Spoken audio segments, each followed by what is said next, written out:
ಎಲ್ಲರಿಗೂ ನಮಸ್ಕಾರ. 9ನೇ ತರಗತಿಯ ದೈಹಿಕ ಶಿಕ್ಷಣ 8ನೆಯ ಅಧ್ಯಾಯ ಜಾವಲಿನ್ ಎಸೆತ. ಈ ಅಧ್ಯಾಯದ ಅಭ್ಯಾಸದ ಪ್ರಶ್ನೋತ್ತರಗಳನ್ನು ಈ ವಿಡಿಯೋದಲ್ಲಿ ನೋಡೋಣ. ಮೊದಲಿನ ವಿಡಿಯೋಗಳು ನಿಮಗೆ ಬೇಕೆಂದರೆ ಡಿಸ್ಕ್ರಿಪ್ಷನ್ ಬಾಕ್ಸಲ್ಲಿ ಲಿಂಕ್ ಇರುತ್ತೆ, ನೋಡಬಹುದು.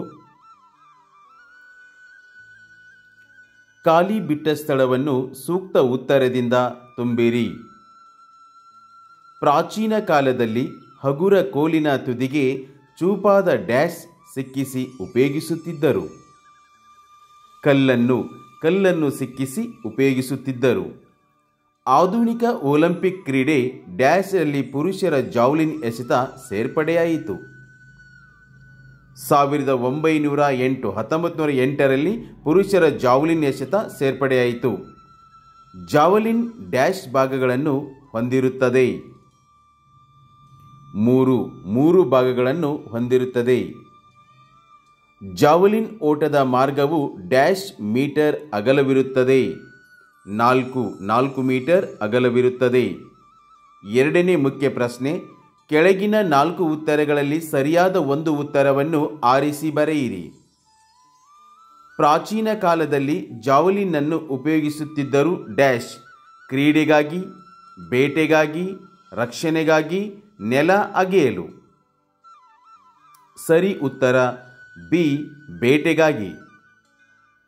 ರಾಜ್ಯ ಕ್ರೀಡಾಪಟು ಕಾಶಿನಾಥ್ ನಾಯ್ಕರವರು 19ನೇ ಕಾಮನ್ವೆಲ್ತ್ ಗೇಮ್ಸ್ನಲ್ಲಿ ಜಾವ್ಲಿನ್ ಎಸೆತದ ದೂರವು ಡ್ಯಾಶ್ ಮೀಟರ್ಗಳು 76.29 ಮೀಟರ್, 73.28 ಮೀಟರ್, 74.29 ಮೀಟರ್, 73.77 ಮೀಟರ್. ಸರಿ ಉತ್ತರ ಸಿ, 74.29 ಮೀಟರ್.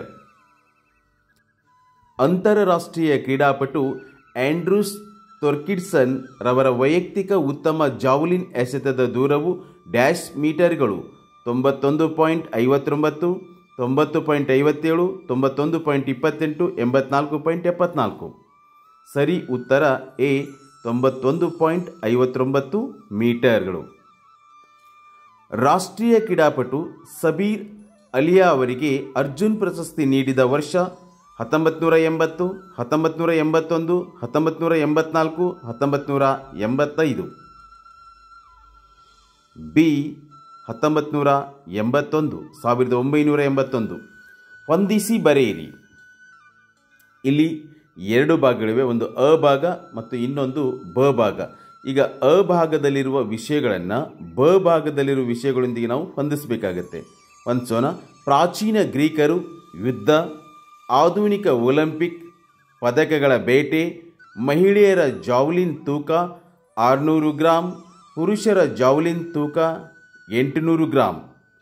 ಈಗ ಅ ಪಟ್ಟಿಯಲ್ಲಿರುವ ಎಲ್ಲ ವಿಷಯಗಳನ್ನು ಬ ಪಟ್ಟಿಯಲ್ಲಿರುವ ವಿಷಯಗಳೊಂದಿಗೆ ಸರಿಯಾಗಿ ಹೊಂದಿಸಲಾಗಿದೆ. 4ನೇ ಮುಖ್ಯ ಪ್ರಶ್ನೆ, ಕೆಳಗಿನ ಪ್ರಶ್ನೆಗಳಿಗೆ ಉತ್ತರಿಸಿ. ಜಾವಲಿನ್ ಸ್ಪರ್ಧೆ ಮಹಿಳೆಯರಿಗೆ ಒಲಿಂಪಿಕ್ನಲ್ಲಿ ಸೇರ್ಪಡೆಯಾದ ವರ್ಷವನ್ನು ತಿಳಿಸಿ. ಜಾವಲಿನ್ ಸ್ಪರ್ಧೆ ಮಹಿಳೆಯರಿಗೆ ಒಲಿಂಪಿಕ್ನಲ್ಲಿ ಸೇರ್ಪಡೆಯಾದ ವರ್ಷ 1932. ಜಾವಲಿನ್ ಸ್ಪರ್ಧೆಯ ನಿಯಮಗಳನ್ನು ಬರೆಯಿರಿ.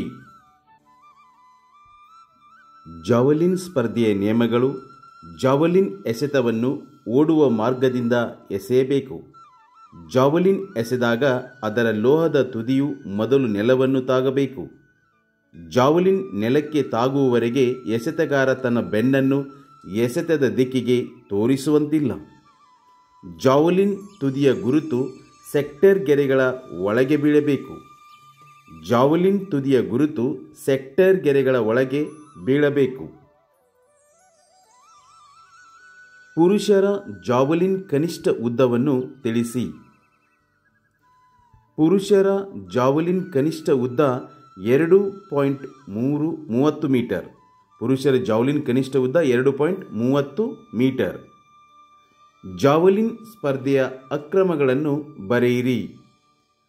ಜಾವಲಿನ್ ಸ್ಪರ್ಧೆಯ ಅಕ್ರಮಗಳು: ಜಾವಲಿನ್ ಎಸೆತದ ಓಡುವ ಮಾರ್ಗದ ಹೊರಗಡೆಯಿಂದ ಓಡಿ ಬಂದಾಗ, ಜಾವಲಿನ್ ಕ್ರಮಬದ್ಧವಲ್ಲದ ಶೈಲಿಯಲ್ಲಿ ಎಸೆದಾಗ, ಜಾವಲಿನ್ ತುದಿಯು ಸೆಕ್ಟರ್ನ ಗೆರೆಯ ಮೇಲೆ ಅಥವಾ ಹೊರಗೆ ಗುರುತು ಮಾಡಿದಾಗ, ಜಾವಲಿನ್ ಎಸೆದ ನಂತರ ಉಪಕರಣ ನೆಲಕ್ಕೆ ತಾಗುವ ಮುಂಚೆ ಓಡುವ ಮಾರ್ಗವನ್ನು ಬಿಟ್ಟಾಗ, ಜಾವಲಿನ್ ಎಸೆದ ನಂತರ ಉಪಕರಣ ನೆಲಕ್ಕೆ ತಾಗುವ ಮುಂಚೆ ಓಡುವ ಮಾರ್ಗವನ್ನು ಬಿಟ್ಟಾಗ